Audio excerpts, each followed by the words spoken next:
right? So this chapter, we're going to examine the distinction between correlational research and proper research in terms of quantitative or full research studies. So we've used the example previously in lectures of ice cream sales and violent crime, and this is a correlation, right? Once you control for the factor of temperature, the relationship goes away, right? What's really driving this is the fact that as it gets warmer out, people tend to buy and consume more ice cream. And then as it gets warmer out, people tend to be more aggressive and potentially more violent, right? So in this case, we're talking about a correlation, but we could talk more about causational studies, and that's what we're going to start getting into today. So you might see a headline, clickbait, that says something like, eating cheese will kill you in your sleep, data indicates. And right away, you want to click it. Most of us eat cheese. Almost all of us, if not all of us, are afraid of dying, right? And you think, ooh, they've got data on this. So your brain immediately creates a visual imagery. And it thinks cheese, oh, right? And equates that immediately to death, right? This is what your brain does without even reading the article. You might even think, I don't need to read the article because I already understand what's going on here.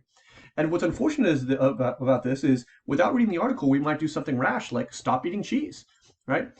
The problem with this is we don't bother to look closer at what is actually functioning in this relationship. So if you're a clever person, you might think, aha, yeah, but where did this data even come from? Well, I'll go ahead and tell you. This comes from the USDA, a multi-billion-dollar facet of our government, as well as the CDC, which of course we've all become very familiar with in recent years.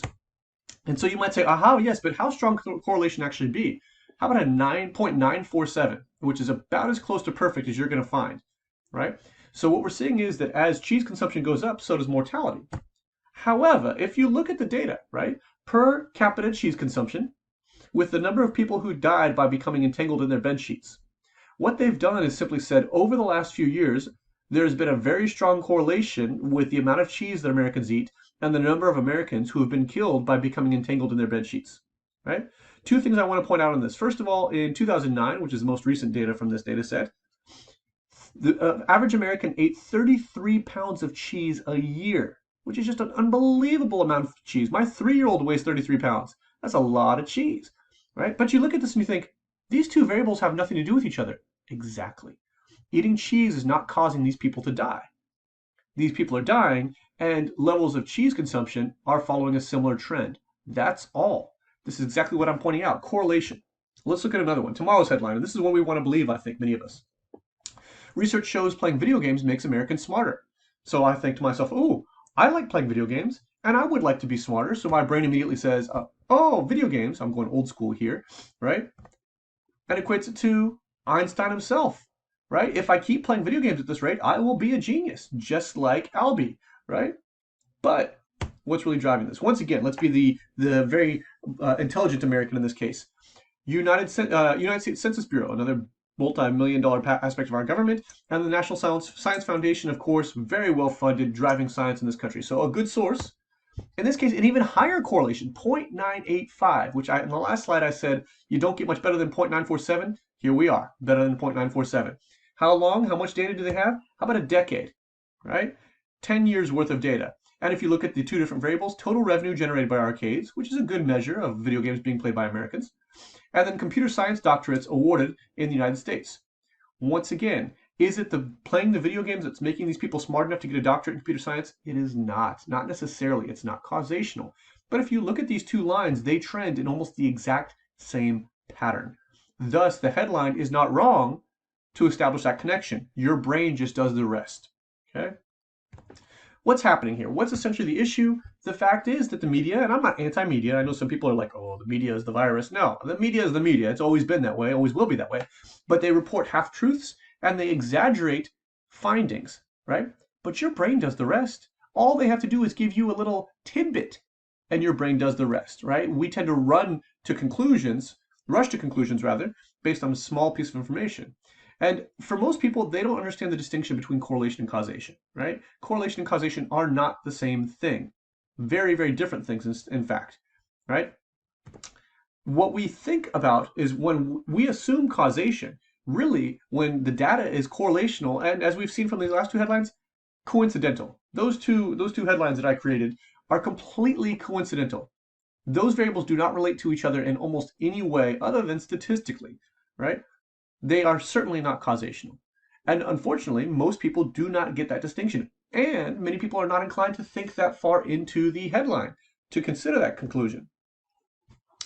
Right? And what we also see, of course, is there are countless confounds, and I haven't used this term yet, but covariates. Covariates are essentially very big confounds, right? Very substantial confounds.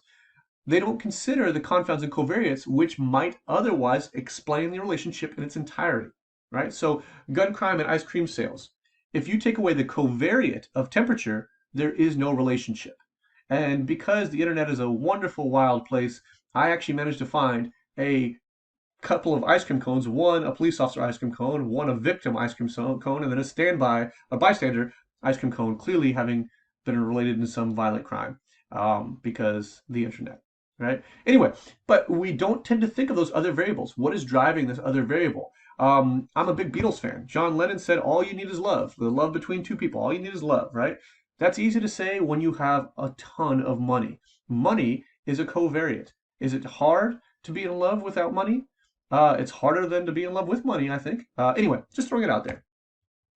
So when we use correlational research, when is correlational research useful, right? There are some circumstances. When the data is already there, the government, school districts, any kind of institution usually generates a massive amount of data, right? But we want to keep this kind of, we want to keep it in mind that it is correlational, right? So, for example, polling statistics, if you think back to October of 2016, right? 6 years ago, if you can believe it. October 2016, almost every major poll in the country had Hillary Clinton winning the presidency, and in many cases by a fair margin, right? And of course, we know now, 6 years later, that that was not the case. That's not what happened. What am I pointing out with this? Not that the polls were poorly done or incorrect, but that's correlational data. That's correlational data. And so you have to be very cautious on how you interpret that. Sometimes there's a lot of data, and it's just because there's a very large sample. The United States generates a ton of data. Longitudinal data, which is a study that's conducted over many years, or an extended period of time anyway. Cross-sequential, we'll talk about in a subsequent lecture. Sometimes data has to be correlational because it's unethical to replicate, and that's where the food comes in at the bottom. I hope you're not hungry because it's probably distracting you. I'm starving, so we're going to have to keep this lecture short and sweet. Why did I include dark chocolate, red wine, and red meat at the bottom of this slide? If we were in class, I would sit here and ask you that question, but of course we're virtual, so whatever. Anyway, the point is that there is correlational research that has connected these three foods to causing cancer. All right, and I use the term causing. It is correlationally connected these three foods to the frequency of cancer, right? Or cardiovascular disease as well.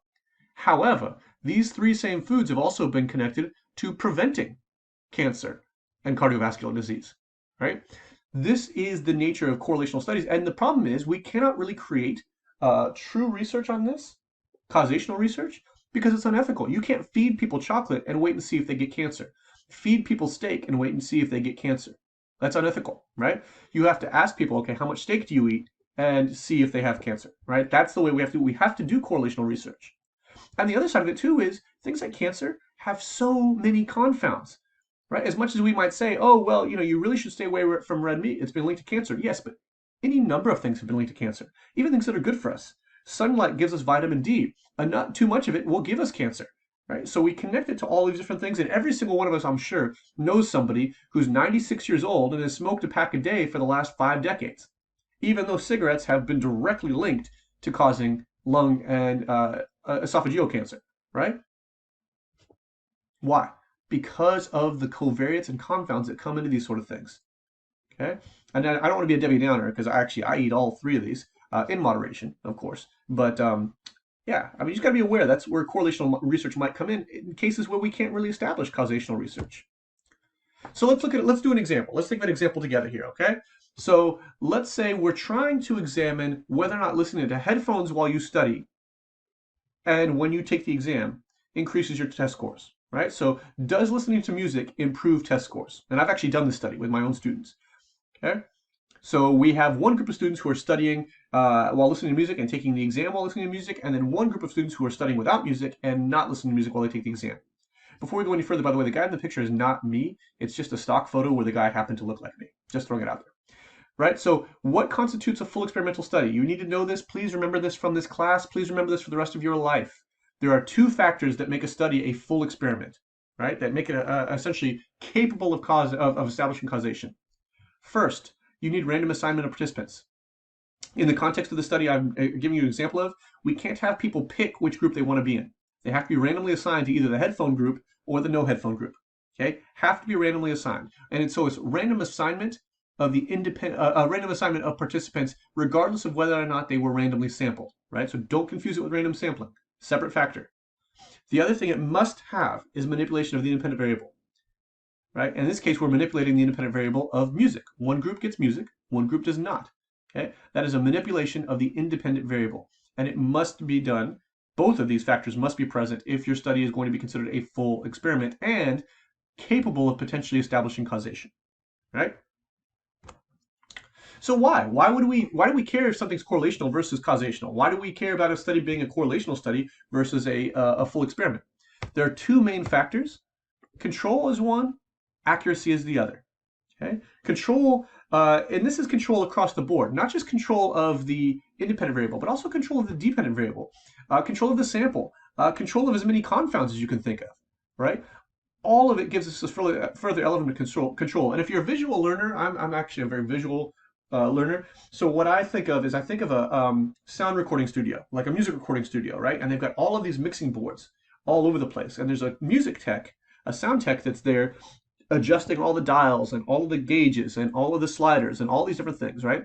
What we're attempting to do with our research is control as much of that as possible so we can hear the purity of what's being sung, metaphorically, right? So we're trying to hear what's being sung, and we're trying to reduce any kind of background or any kind of static or noise or whatever. We're trying to control the sound as much as possible so we hear the beauty of whoever's singing, right?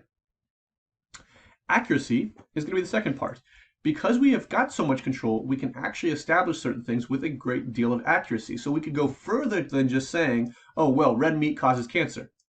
With a good causational study, we could say, well, if you eat more than 8 ounces of red meat more than 3 times a week, you have a higher likelihood of getting cancer. We can provide very precise findings because of the precision of our design.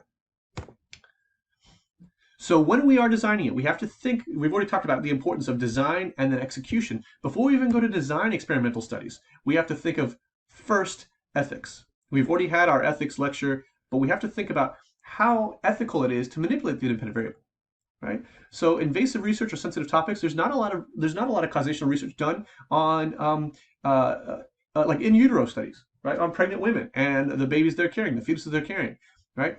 There's not a lot of research that can be done causationally on things like vaccines. It's very hard to do good causational research on vaccines. Why? Because withholding a vaccine and exposing someone to an illness intentionally is unethical, right? If you think of how the COVID vaccine was developed, it would be unethical to expose, it is arguably unethical to expose people to COVID intentionally and then deliberately withhold a vaccine from them, right? So a lot of this research is very gray in terms of that topic, in terms of conduct. Can we effectively manipulate it, right? Is it even possible that we can manipulate it? Sometimes we want to try and manipulate a variable, but we can't. So telling people they can't eat red meat as part of a study. Well, what if they're at a restaurant and they just happen to have a burger? Can we control that? That's compliance, right? What we also want to consider is, can we accurately measure the dependent variable? I do a lot of research on racism, and almost everybody I encounter, tells me that they're not racist, even if the research kind of indicates that they are, right? This is a response bias. We've already talked about social desirability response bias. Can we actually accurately measure the DV? Can we identify and reduce the confounds? And do we essentially have the resources to do an experiment? As I've said in a previous lecture, research is not like T-ball, like, where everybody gets a trophy just for being there. Research should be done well or not done at all. So we really want to make sure, do we have the time, the money, and the participants, and can we do all of these aspects really well before we start out with a study? Because bad research, badly designed or badly conducted research, is worse than no research at all.